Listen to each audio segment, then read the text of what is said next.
So you probably noticed in those previous examples how convenient it was to use the properties of logarithms to simplify a function before having to differentiate, because it can get really ugly if you don't do that. So could we do this even if logarithms weren't involved in the first place? And the answer is yes. So there's a type of way to differentiate that is called logarithmic differentiation. So remember, with an equation, as long as whatever you do to one side, you do the same thing to the other side, you're keeping that equation balanced.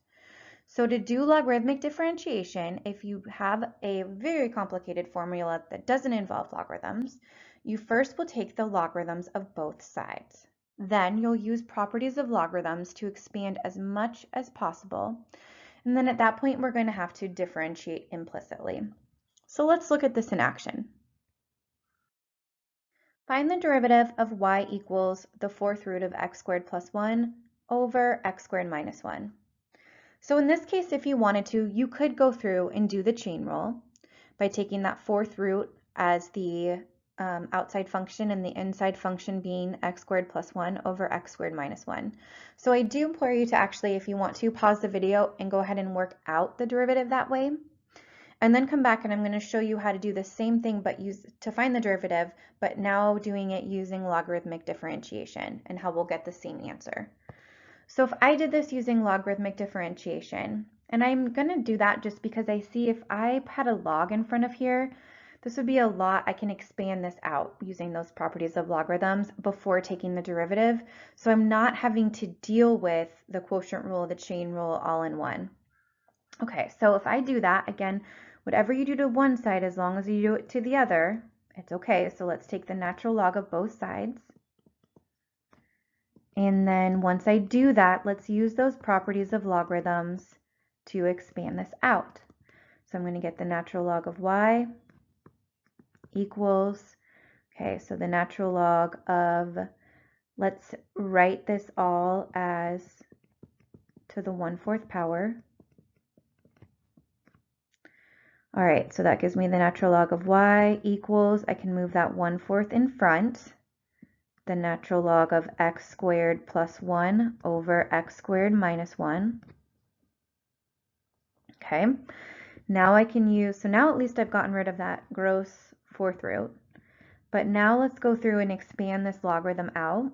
So if I expand this out using that quotient property, this becomes the natural log of x squared plus 1 minus the natural log of x squared minus 1. And we have to remember that that 1/4 is applied to that entire thing. So I'm going to go through and just distribute that through because that's going to make it a lot simpler when I go to do the derivatives. All right, so now I've got this. So now I can go through and use implicit differentiation to find the derivative. All right, so if I was doing that, we're going to start with, so the derivative, take the derivatives of both sides. So the derivative of the natural log of y equals the derivative with respect to x of 1/4 natural log of x squared plus 1 plus the derivative with respect to x, minus of the natural log of x squared minus 1. Okay, so at this case, using implicit differentiation, so we're going to have 1 over y, because I have to use the chain rule here because this is a function of x, times the derivative of y, which is going to be dy dx, equals, so 1/4 times, so using the chain rule here, the derivative of the outside is 1 over x, but I have to evaluate it at the inside function, so it's 1 over x squared plus 1 times the derivative of the inside function minus, oops, and this should have been a 1/4 here, so minus 1/4 times the derivative of the outside functions evaluated at the inside times the derivative of the inside. So at this point, let's go through and kind of simplify this out a little bit. So I'm going to have 1 over y times dy over dx equals, so I've got a 2 and a 4, so that's going to turn that into a 2, so I'm going to be left with x over 2 times x squared plus 1 minus, same thing here, so I'm going to be left with x over 2 times x squared minus 1. So now my whole goal is to find the derivative of y with respect to x. That's what I was solving for.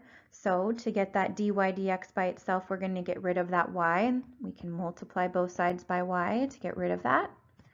So that's going to leave me with dy over dx equals y times x over 2 times the quantity x squared plus 1 minus x times the quantity 2 times x squared minus 1. And I know what y is in terms of x, so I don't have to leave it like this. I can substitute in. We know y equals this quantity, so let's substitute that in. So we're going to get the 4th root of x squared plus 1 over x squared minus 1, since that's what y equals, all times x over 2 times x squared plus 1 minus x over 2 times x squared minus 1. Still looks really gross, but it is way less steps than if we would have gone through and just did it the way with using the chain rule and the quotient rule all together. Find the derivative of y equals the square root of x times e to the x squared times the quantity x squared plus 1 to the 10th power. So you could go through and differentiate this without using logarithmic differentiation. You're just going to have to apply the product rule and the chain rule multiple times. I'm going to go through and use logarithmic differentiation just because in looking at this, it looks like if I use the logarithmic properties, I can make that right-hand side a little bit easier to differentiate. So let's start with that. So if I take, first let's take the logarithm of both sides. So I get the natural logarithm of y equals the natural logarithm of the square root of x times e to the x squared times the quantity x squared plus 1 to the 10th power. So now I'll go through and I'm going to use properties of logarithms to separate all of these out. So I get the natural log of the square root of x plus the natural log of e to the x squared plus the natural log of x squared plus 1 to the 10th power. Okay, let's keep on going. So remember that the square root of x is the same thing as x to the 1/2 power. So I can move that 1/2 out in front, and this becomes just 1/2 times the natural log of x. I can use that product or power property here where that x squared can go in front, and we'll get x squared times the natural log of e, and recall the natural log of e is just 1, so that just simplifies to x squared, plus 10 times the natural log of x squared plus 1. So now I'm in a situation where this is going to be much simpler. I'm not going to have to use the product rule, and I'm only going to have to use the chain rule a couple times. So let's go through and take the derivative of both sides. So the derivative with respect to x of the left-hand side and the derivative with respect to x of the right-hand side.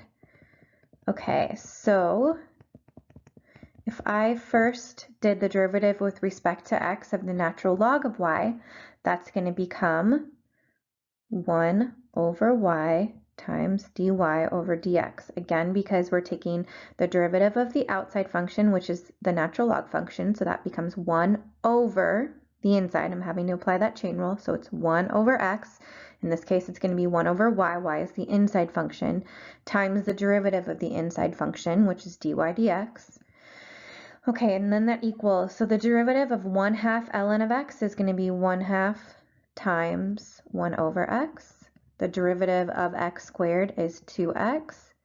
And the derivative of 10 times the natural log of x squared plus 1, so that's going to be the same thing with this chain rule here. We've got our inside function and our outside function, so there's our inside. So the derivative of the outside function would be 1 over x, but I have to evaluate it at the inside, so it's 1 over x squared plus 1 times the derivative of the inside, which is 2x. So this is going to simplify to 1 over y times dy dx equals 1 over 2x plus 2x plus 20x over x squared plus 1. Now at this point I can multiply both sides by y so that I can isolate that dy dx. So when I do that, I get dy dx equals y times this entire quantity, 1 over 2x plus 2x plus 20x over x squared plus 1. And now at this point I can substitute in what y is since I have it defined in terms of x. So that's the square root of x e to the x squared times x squared plus 1 to the 10th power, and then times this entire thing. So 1 over 2x plus 2x plus 20x over x squared plus 1. Find the derivative of y equals x to the root x. So looking at this one, there actually is no way to differentiate a function like this unless we are using that logarithmic differentiation. So let's go through, and before I try to differentiate anything, let's do the logarithms of both sides. And hopefully I'll be able to get this into some functions that I actually can differentiate. So when I do that, I'm going to use that property of logarithms, which allows me to move that power, which is the square root of x, down. And now I have this in terms of something that I can actually evaluate. I can find the derivative of the square root of x, and I can find the derivative of the natural log of x. So now I've gotten this function into a form that we can do this differentiation on. So now let's do that. So take the derivative of both sides, and on the left-hand side, taking the derivative of the natural log of y with respect to x. So again, this is where we apply the chain rule. So the derivative of the outside function, the natural log, would be 1 over x. In this case, it's going to be 1 over y because we have to evaluate it at the inside, which is y, times dy dx. Okay, to find the derivative of this, I've got two functions that are getting multiplied together. So we're going to use the product rule. So that's going to be the square root of x times the derivative of the natural log of x plus the natural log of x times the derivative of the square root of x. All right, so this becomes 1 over y times dy dx equals the square root of x times 1 over x, since the derivative of the natural log is 1 over x, plus the natural log of x times the derivative of the square root of x. The square root of x is 1 over 2 root x. Okay, so now that I have this all kind of down like this, my whole goal is to solve for dy dx. So what I need to do is get rid of that y. So to get rid of that, we're going to multiply both sides by y. That's going to cancel that out, and we're left with dy dx on the left. And then on the right, we have y times the square root of x over x plus the natural log of x over 2 root x. Now what we'll do, we already know what y is in terms of x, so I can substitute that in. And I'll have everything in terms of x. So dy dx equals x times the square root, or x to the square root of x power times the quantity square root of x over x plus the natural log of x over 2 root x. Find the derivative of y equals x to the cosine of x. So I'm in that same situation here where I have x to a power of a function, and I don't really have any differentiation rules that allow me to do that. So what we're going to do instead is do logarithmic, use some properties of logarithms to get this into a function that I can differentiate. So if I take the natural log of both sides, I get the natural log of y equals the natural log of x to the cosine of x. And now using that power rule, that cosine of x can come in front. All right, so now I'm in a format where I can find the derivative because I know that what the derivative of cosine of x is, it's negative sine of x, in the derivative of the natural log of x, which is 1 over x. So we'll use logarithmic differentiation. All right, so let's take the derivative of both sides. So dy dx of ln of y equals the derivative, sorry, this should be derivative with respect to x of the natural log of y equals the derivative with respect to x of cosine of x times the natural log of x. So this becomes, on the left, I'm going to be left with 1 over y times dy dx equals, I'm going to have to use that product rule here. So I'm going to get cosine of x times the derivative of the natural log of x plus the natural log of x times the derivative of cosine of x. Okay, so that is going to end up becoming the cosine of x times the derivative of the natural log function is 1 over x plus the natural log function times, so the derivative of cosine of x is negative sine of x. All right, now my whole goal is to solve for dy over dx. So to get that by itself, let's multiply both sides by y. So that leaves me with dy over dx on the left equals y times cosine of x over x minus the natural log of x sine of x.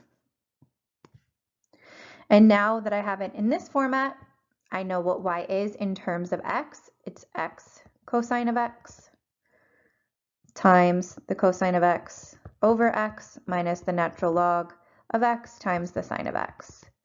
So there is my derivative function.